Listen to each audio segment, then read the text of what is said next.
Welcome back. You're watching India Today. 27 days now that the war has raged on in Ukraine. Every single day we've ensured that we get you every update that pours in from Ukraine. Lots that's happened overnight, and I want to sum up those developments for you next.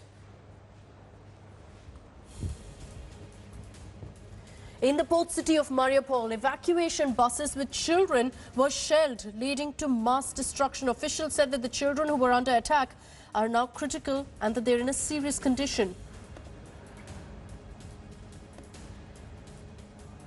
US President Joe Biden has said that India was an exception among Washington's allies with its, and I quote, somewhat shaky response to the Russian invasion of Ukraine. Biden particularly spoke about Quad allies, saying they've all, with the exception of India, reacted strongly with sanctions against Russia.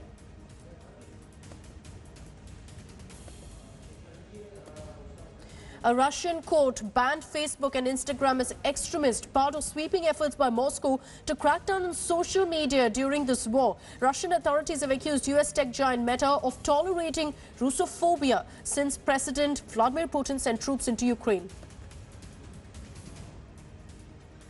European Union countries accused Russia's military of committing war crimes in Ukraine. It appeared unlikely, however, to target the country's energy sector with sanctions soon, despite a clamor across Europe for those responsible for the attacks on civilians to be held accountable.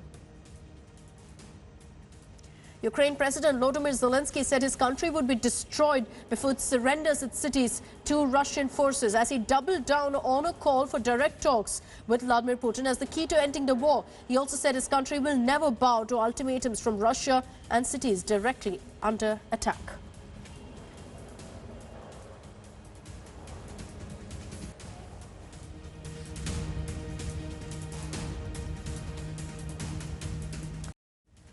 And let's focus on what's happening in the city of Mariupol. Here on India Today, we've been telling you about the current situation on the ground. There are hundreds of residents who are still trapped inside the port city of Mariupol, which has been surrounded now by Russian troops. There's a reason Putin wants the city. It's strategically hugely important because this is essentially Ukrainian forces to lay down their arms and surrender. The deputy prime minister of the country responded with a clear no to Moscow's offer.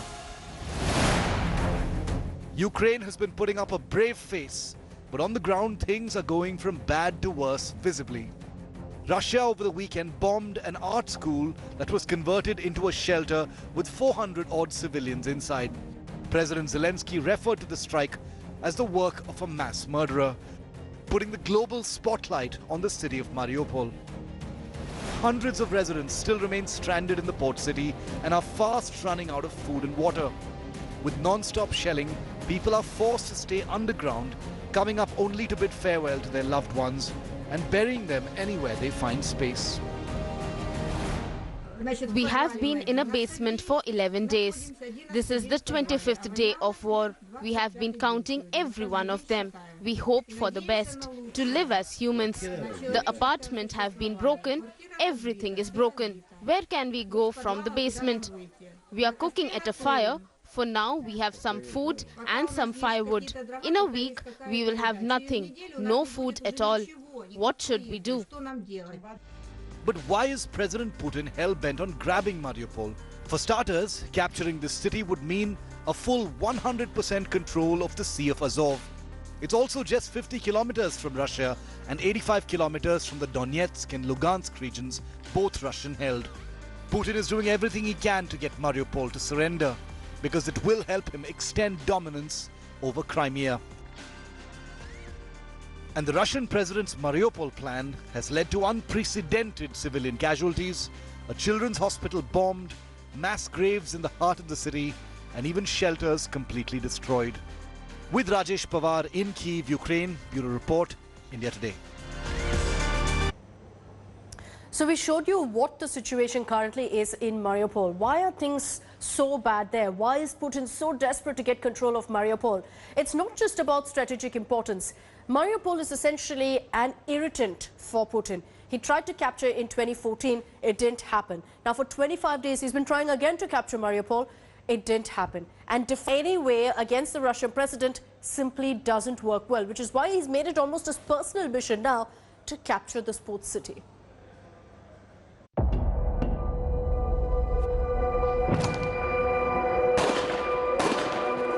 This is not the first time that Mariupol has been attacked by Russian forces. And this is not the first time that the city has resisted.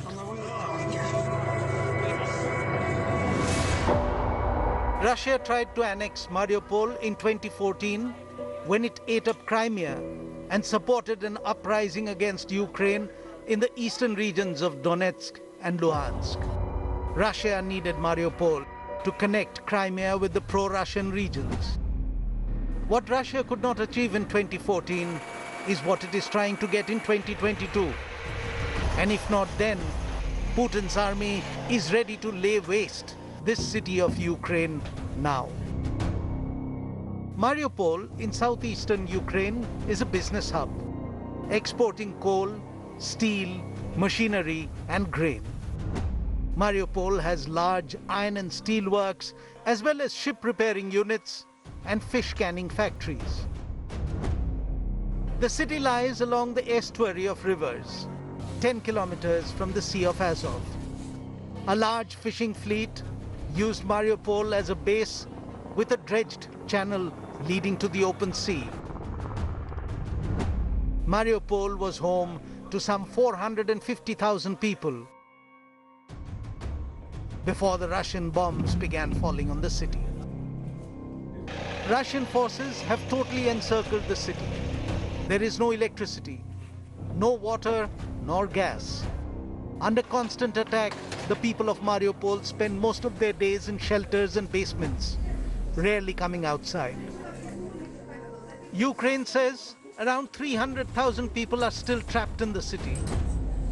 Food and medical supplies are running out, and they say that Russia is blocking the entry of humanitarian aid to Mariupol. The roads out of the city are mined, and the waterway out to the sea is blocked. Over the last few days itself, Russian attacks have hit a hospital, a church, and countless apartment blocks. One of the biggest iron and steel works in Europe has been hit. And the estimates are that about 80% of Mariupol's residential buildings are either damaged or destroyed, many of them beyond repair.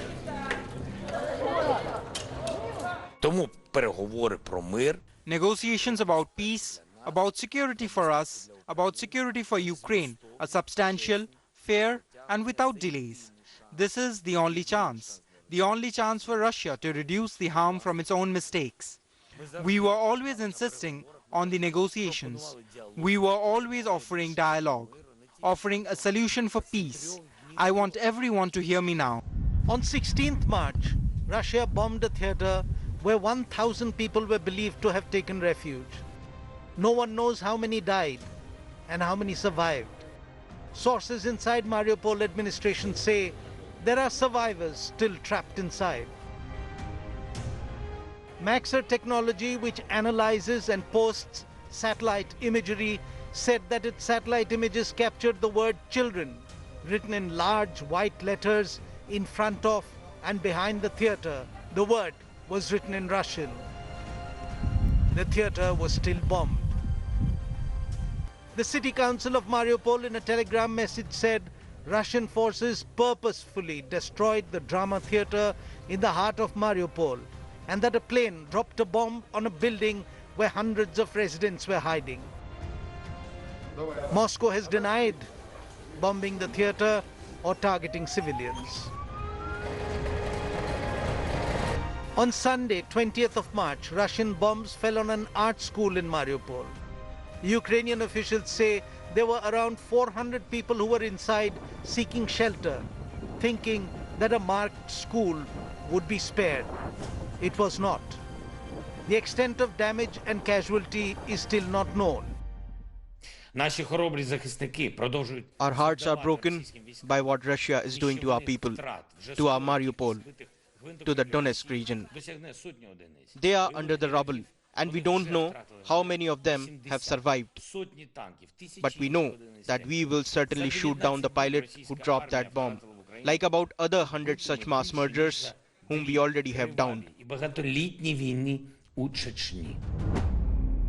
According to news agency AP, the dead in Mariupol are being buried in mass graves. There is no other option left, and the dead include children. The bodies of children all lie here, dumped into a hastily dug narrow trench in the frozen earth of Mariupol, reports AP. There is 18-month-old Kirill, whose shrapnel wound to the head proved too much for his little toddler's body. There is 16-year-old Ilya, whose legs were blown up in an explosion during a soccer game at a school field. There is the girl no older than 6, who wore pajamas with cartoon unicorns, among the first of Mariupol's children to die from a Russian shell. AP reports there are other dead bodies as well, not just the young, but older ones. Workers toss the bodies as fast as they can, because the less time they spend in the open, the better their own chances of survival. Death stalks Mariupol. Days ago, bombs rained down on a hospital, one of several medical facilities that seem to have been directly targeted. The cost in civilian lives keep mounting.